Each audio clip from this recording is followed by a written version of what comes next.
नमस्कार, मैं हूं विकास सुखीजा और आप देख रहे हैं अब तक टाइम। दोस्तों, एक बार फिर से मैं आपके साथ जुड़ चुका हूं और पूरा अपडेट, हरियाणा का पूरा अपडेट दे देता हूं।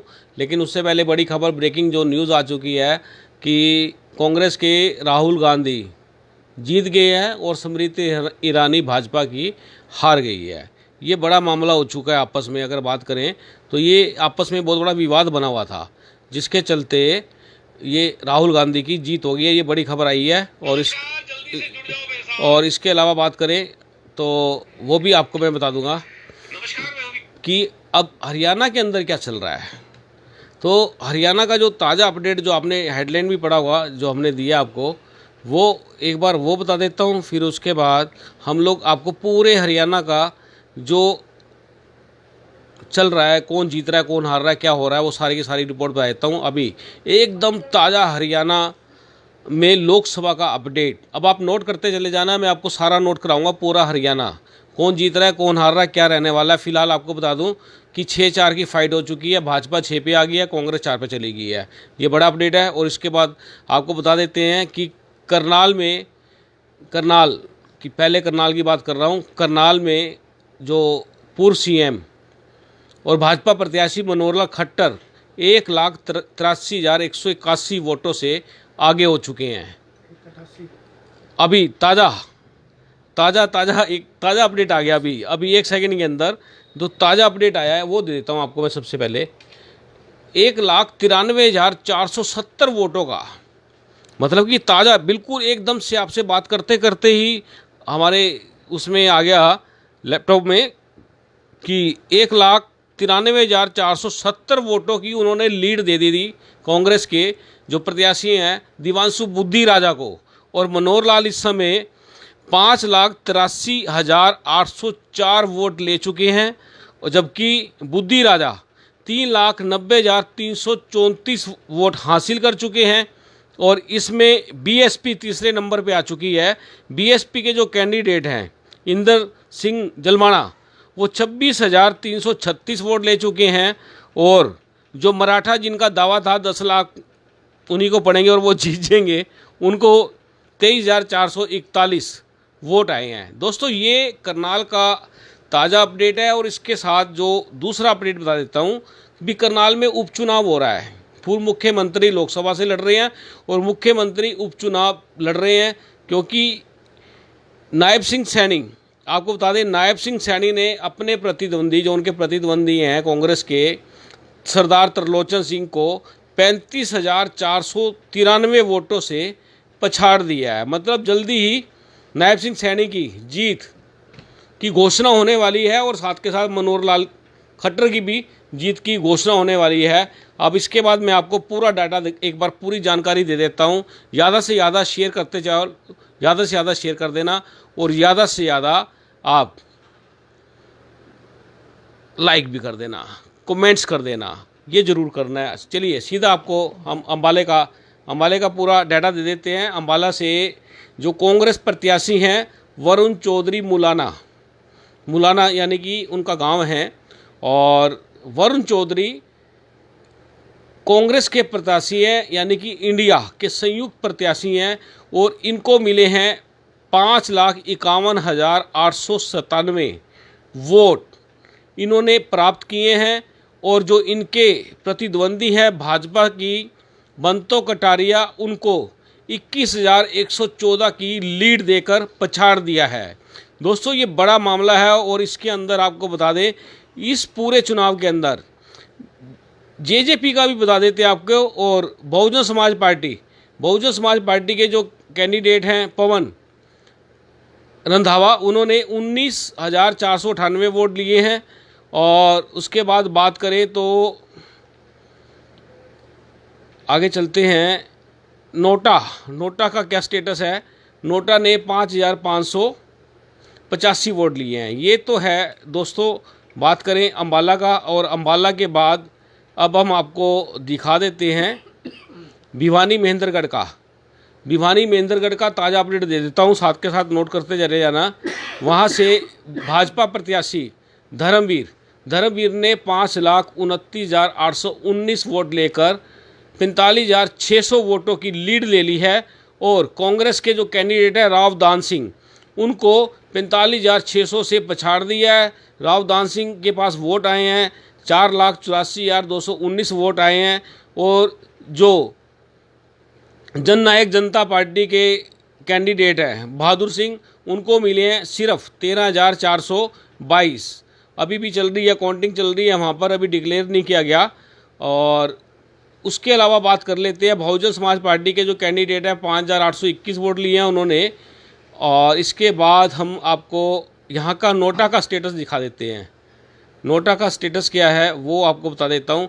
यहाँ नोटा ने 4,726 वोट लिए हैं। ये हो गया। अब बात करें भिवानी महेंद्रगढ़ का, अब ले लो फरीदाबाद का। फरीदाबाद का डाटा आपको दे देता हूँ। फरीदाबाद के अंदर कृष्णपाल गुर्जर, मैंने पहले ही आपको कह दिया था कि कृष्णपाल गुर्जर वहाँ से जीतेंगे। और कृष्णपाल गुर्जर इस समय उनको वोट मिल चुके हैं 5,64,160 वोट मिल चुके हैं, जिसमें से उन्होंने अपने प्रतिद्वंदी महेंद्र प्रताप सिंह जो इंडिका यानी कि बात करें जो इंडिया गठबंधन के प्रत्याशी हैं कांग्रेस के, उनको मिले हैं 4,09,226 और 1,54,934 के उनको धकेल दिया पीछे। और बहुजन समाज पार्टी 18,283 वोट पर है। और इंडियन नेशनल लोक दल के जो यहाँ पर कैंडिडेट हैं सुनील तेवतिया, उनको मिले हैं 5400 वोट मिले हैं। नोटा की स्थिति देख लेते हैं। नोटा 5101 वोट लेकर आगे बढ़ चुकी है। अब इसके बाद हम बात कर लेते हैं कि फरीदाबाद गुड़गांवा की बात कर लेते हैं। गुड़गांवा में राज बब्बर जो फाइट में चल रहे थे, राज बब्बर अब पीछे हट गए हैं। मतलब कि राव इंद्रजीत सिंह ने, जो भारतीय जनता पार्टी के कैंडिडेट हैं, उन्होंने कांग्रेस के कैंडिडेट राज बब्बर को पीछे धकेल दिया 16,738 वोटों से। बड़ी ज़बरदस्त कांटे की टक्कर चल रही है।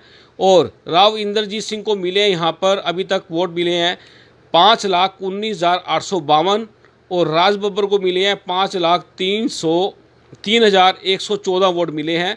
मतलब कि राज बब्बर 16,738 वोटों से पीछे हो चुके हैं। जननायक जनता पार्टी के यहाँ से कैंडिडेट है राहुल यादव फाजिलपुरिया, उनको मिले हैं 8,475। चलिए आगे चलते हैं। बहुजन समाज पार्टी के जो यहाँ से विजय कथाना है, उनको मिले हैं 6,036। नोटा का स्टेटस देख लेते हैं जल्दी से। तो नोटा को मिले हैं 4,007 वोट। अब दोस्तों ये गुड़गांवा का था, गुड़गांवा का आपको हमने बता दिया। अब हिसार का जो हमने कहा था, हिसार में कांटे की टक्कर चल रही है। और जिस तरह से मैंने आपको पहले बोल दिया था कि जयप्रकाश यहाँ से जीत सकते हैं, और जयप्रकाश ने, आपको बता देते हैं, जयप्रकाश ने 3,67,563 वोट प्राप्त किए हैं। और जो भारतीय जनता पार्टी के कैंडिडेट हैं रणजीत सिंह चौटाला, उनको 28,673 वोटों से पछाड़ दी है, लीड दे दी है। मतलब कि इस टाइम लीड मिलने का मतलब है कि चुनाव में फंसा दिया है रणजीत सिंह चौटाला को। और इसके अलावा बता देते हैं बहुजन समाज पार्टी के जो कैंडिडेट हैं उन्होंने लिए हैं, देशराज ने 17,831 वोट लिए हैं। सुनैना चौटाला, इनका बता देते हैं इंडियन नेशनल लोक दल से हैं ये, और इनको मिले हैं 14,777 वोट मिले हैं अभी तक। और नैना चौटाला जो जननायक जनता पार्टी से हैं, वो 14,714। मतलब आप देखो चौटाला परिवार पूरा ही चुनाव लड़ रहा है। क्या मज़े की बात है। आप देखो, आप जिनके परिवार हैं वो लड़ रहे हैं, जिनके परिवार नहीं है वो अकेले ही तर रहे हैं। मनोहर लाल खट्टर जैसे तर रहे हैं, अपना बेड़ा पार कर दिया उन्होंने। और इसके बाद आपको बता देते हैं यहाँ का नोटा का स्टेटस क्या है। नोटा को यहाँ से मिले हैं 2,410 वोट मिले हैं। तो ये था दोस्तों, बात करें तो हिसार की बात कर रहा था मैं आपसे। और अब चलते हैं हम हिसार के बाद, सीधी बात करें तो मैं आपको करनाल में फिर ले जाता हूँ। करनाल का ताज़ा अपडेट कुछ आ गया मेरे ख्याल से, जल्दी से करनाल का ताज़ा अपडेट आ गया, बिल्कुल आ गया। करनाल का ताज़ा अपडेट आ गया है कि जल्दी से मनोहर लाल 2 लाख की लीड देने वाले हैं। आपको बता दूं 1,96,000 283 वोटों की लीड देकर मनोहर लाल प्राप्त कर चुके हैं 5,39,866 इतने वोट प्राप्त कर चुके हैं। और दिवांशु बुद्धि राजा जो हैं कांग्रेस के, अब उनकी ये लीड तोड़ पाना बड़ा मुश्किल हो जाएगा। 2 लाख के करीब ये लीड हो चुकी है और दिवांशु बुद्धि राजा हासिल कर चुके हैं 3,93,583 वोट प्राप्त कर चुके हैं। और इंद्रजीत जो बीएसपी के कैंडिडेट हैं वो 25,479 वोट हासिल कर चुके हैं। उन्होंने मराठा को पीछे धकेल दिया और मराठा ने 23,573 वोट लिए हैं। और यहाँ का जो नोटा का जो वोट बैंक है वो है 3,121। ये था दोस्तों करनाल का। और करनाल के बाद अपन लोग बात कर लेते हैं कुरुक्षेत्र की। कुरुक्षेत्र में बड़ी ज़बरदस्त फाइट चल रही है। कुरुक्षेत्र में आपको बता देता हूँ, भारतीय जनता पार्टी के कैंडिडेट नवीन जिंदल ने इंडिया गठबंधन के संयुक्त कैंडिडेट जो आम आदमी पार्टी के हरियाणा के प्रदेशाध्यक्ष भी हैं डॉक्टर सुशील गुप्ता को 12,606 वोटों से पीछे धकेल दिया है। अगर बात करें तो नवीन जिंदल 3,18,268 वोट लेकर 12,606 वोटों की लीड दे चुके हैं। और डॉक्टर सुशील गुप्ता ने यहाँ वोट हासिल किए हैं 3,56,062, मतलब कि 12,606 की लीड। अभी ये टूटना ये भी मुझे लगता है मुश्किल हो जाएगा। यह मामला फंस चुका है। और अभय सिंह चौटाला यहाँ से वोट ले जा चुके हैं 45,297 वोट वो ले जा चुके हैं यहाँ से। जल्दी जल्दी आप भी नोट करते चले जाना। और बहुजन समाज पार्टी के कैंडिडेट हैं यहाँ से दीपक मेहरा, उन्होंने 12,816 वोट प्राप्त किए हैं। और इंडिपेंडेंट हैं एक 48, उनका नाम जय कुमार सैनी है, उन्होंने 4802 वोट किए हैं। चलिए अब यहाँ का नोटा का स्टेटस जान लेते हैं क्या है। नोटा का स्टेटस यहाँ पर आ रहा है 1,539 वोटों का। ये कुरुक्षेत्र का जो चल रहा है रन, कुरुक्षेत्र का रन चल रहा था। अब यहाँ पर वो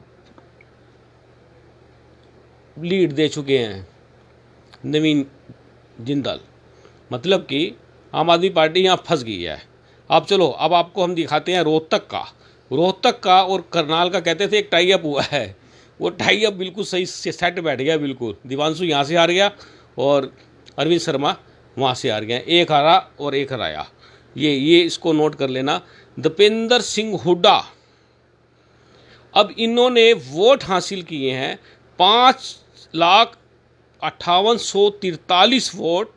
और अपने प्रतिद्वंदी जो इनके प्रतिद्वंदी हैं भारतीय जनता पार्टी के कैंडिडेट डॉक्टर अरविंद कुमार शर्मा, उनको 2,42,734 वोटों से पीछे धकेल दिया है। मतलब कि अरविंद शर्मा की अब जीत बेहद मुश्किल है।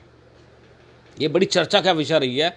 रोहतक और करनाल को लेकर बड़े कई आरोप भी लगे हैं लोगों के ऊपर, नेताओं के ऊपर सांठगांठ के आरोप लगे हैं, कई आरोप लगे हैं कई तरह के। अब ये मामला खुल गया तो अब क्या कर सकते हैं इसमें। तो इसमें ये जो चाहते थे वो हो गया है, इसलिए इस खबर को ज़्यादा से ज़्यादा शेयर कर देना। और यहाँ की और स्थिति आपको बता देता हूँ। यहाँ पर भारतीय जनता पार्टी का बता दिया मैंने आपको, जेजेपी का बता देता हूँ। रविंदर है 3,699 वोट लिए हैं। और इसके अलावा चलिए हम लोग नोटा पे चले जाते हैं। भी नोटा यहाँ के रोहतक में कितने लोगों को ये कैंडिडेट पसंद नहीं आए। 1,395 लोग हैं जिनको यहाँ का कोई भी कैंडिडेट पसंद नहीं आया। ये रोहतक का आंकड़ा था जो मैंने आपको बता दिया। रोहतक के बाद आपको सीधा ले चलते हैं हम लोग सिरसा। अब सिरसा का भी मैंने आपको पहले बताया था कि शैलजा, जो कुमारी शैलजा हैं और पूर्व केंद्रीय मंत्री हैं, उनको हराना मुश्किल है। अब आपको बता दें शैलजा ने वोट हासिल किए हैं यहाँ पर 6,56,913 वोट हासिल किए हैं। और अपने प्रतिद्वंदी यानी कि भारतीय जनता पार्टी के कैंडिडेट डॉक्टर अशोक तंवर को 2,36,456 की लीड दे दी है। अब ये लीड भी नहीं टूटती, मतलब शैलजा यहाँ से जीत गई है। आप ऐसा मान के चलना शैलजा जीत गया, अब उसको कोई हरा नहीं सकता शैलजा जी को यहाँ से। और जिस तरह से डॉक्टर अशोक तंवर ने बड़े आरोप लगा दिए थे कि उनकी खिलाफत हो रही है, उनका चुनाव गड़बड़ हो गया है, गड़बड़ झाला में फंस गया, इसलिए वो 4,20,457 वोट अभी तक हासिल कर पाए हैं। अभी चल रहा है इनका प्रोग्राम। और अगर बात करें इंडियन नेशनल लोकदल की बात करें तो इंडियन नेशनल लोकदल के संदीप लौट वाल्मीकि हैं, वो वोट ले गए हैं काफ़ी, 77,500 वाइट वोट 22 वोट ले गए हैं यहाँ से। और जेजेपी के जो हैं यहाँ पर राकेश खट्टक, वो ले गए हैं 16,412। अब दोस्तों अब यहाँ हम आपको वहाँ ले जाते हैं नोटा पे। नोटा पे 3,775 लोगों को इन कैंडिडेटों में से एक भी कैंडिडेट पसंद नहीं आया, और जिसके चलते इन्होंने सबकी छुट्टी कर दी है। चलिए अब सोनीपत में आ जाओ। सोनीपत का जो आंकड़ा था, जैसे मैंने आपको कहा था कि सतपाल ब्रह्मचारी यहाँ से जीतेंगे, अब यहाँ ज़बरदस्त कांटे की टक्कर फाइट हो चुकी है यहाँ पर। अब सतपाल ब्रह्मचारी जो इंडियन नेशनल कांग्रेस के कैंडिडेट हैं, वो 4,45,817 वोट हासिल करने के बाद अपने जो उनका प्रतिद्वंदी है मोहनलाल बड़ोली, उनको 4,128 की लीड दे दी है। मतलब आखिरी राउंड चल रहे हैं इस समय। तो जो आखिरी राउंड चल रहे हैं वो आप हिसाब लगा लेना, मतलब कि ये वाली सीट भी गई, मतलब कांग्रेस ले जाएगी ये वाली सीट। और उसके बाद बहुजन समाज पार्टी के जो कैंडिडेट हैं उमेश कुमार 10,157 वोट ले गए हैं। और उसके बाद इंडियन नेशनल लोकदल के अनूप सिंह है, वो 9,468 वोट ले गए हैं। और बाकी चलो बाकी कैंडिडेट हैं, उनको क्या गिनना है, उनका सिस्टम अभी डाउन चल रहा है बेचारों का, वो कुछ नहीं कर पाए, खड़े तो हो गए थे। यहाँ पर भी सोनीपत में भी 1914 लोगों ने इन कैंडिडेटों को पसंद नहीं किया, नोटा को पसंद किया और नोटा पर वोट डाल दिया है। मतलब 1914 की बात करें तो यहाँ पर अभी भी आंकड़ा, हाँ यहाँ ये आंकड़ा जो मोहनलाल बड़ोली है उनके लिए ख़ास तौर पर नुकसानदायक सिद्ध होगा। दोस्तों ये खबर आपको कैसी लगी है, ये आप हमें ज़रूर बताना, कमेंट बॉक्स में ज़रूर लिखना, और इस खबर को ज़्यादा से ज़्यादा शेयर कर देना। पूरा अपडेट दूंगा, थोड़ी देर में आपको बताऊंगा कौन जीतेगा, कौन हारेगा, क्या होगा। लेकिन एक बात बड़ी बता देता हूं स्क्रीन पर देख के कि जो बीजेपी है, बीजेपी 241 सीटों पर है। और उसकी बात करें तो टोटल 297 पे है। गुड़गांव से खबर आ रही है, मेरे साथी बता रहे हैं, बत्रा जी क्या बता रहे हो? गुड़गांव से राजबब्बर 2,626 वोटों से आगे। अब गुड़गांव से भी मामला बिगड़ गया, राजबब्बर आगे आ गए हैं, कांटे की टक्कर चल रही है, वहाँ भी पूरी फाइट चल रही है। 2,626 वोटों से जो राजबब्बर हैं वो आगे हैं, और कैंडिडेट भारतीय जनता पार्टी के हैं वहाँ से राव इंदरजीत सिंह को पीछे कर दिया है। मतलब यहाँ पर आगे पीछे का, इन पे नोटा का देख लो एक बार, नोटा का क्या है, नोटा देख लेते हैं एक बार, नोटा चेक करके दिखाना राकेश तुम जरा, इसमें गुड़गांव सीट से नोटा चेक कर लेते हैं कि नोटा में कितने वोट गए हैं। अगर नोटा में वोट ज़्यादा चले गए ना, तो इसका मतलब आप समझ आना कि कहीं ना कहीं लोगों में नाराज़गी थी। और वो नोटा के वोट जो हैं, वो जब कोई कैंडिडेट पसंद नहीं आता, लोग नोटा को लाइक कर देते हैं। तो गुड़गांव की चेक करनी है, गुड़गांव का हम आपको 1-2 सेकंड में पूरा डाटा बता देते हैं आपको। नोटा का आप यहाँ देख सकते हैं 4300 वोट नोटा को पड़ गए हैं। मतलब पेचा जो है वो फंस गया है, यहाँ पेचा जो फंस गया है। तो ये मामला है।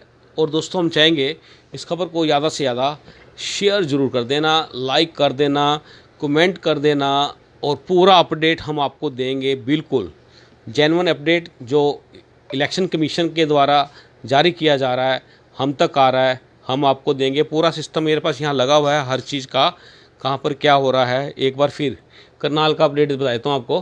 करनाल का अपडेट क्या हुआ कि मनोहर लाल खट्टर 2,147 की लीड दे चुके हैं दिवांशु बुद्धि राजा को, और मनोहर लाल खुद 6,04,448 वोट ले चुके हैं।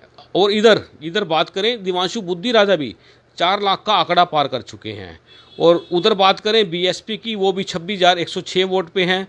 और मराठा वीरेंद्र वर्मा जो हैं 23,615 की। मतलब कि मनोहर लाल कांग्रेस की और बीजेपी की वो चल रही थी, तो उसमें तो अब कोई कुछ कर ही नहीं सकता, क्योंकि मनोहर लाल जी दिल्ली के लिए रवाना हो जाएंगे अब करनाल से।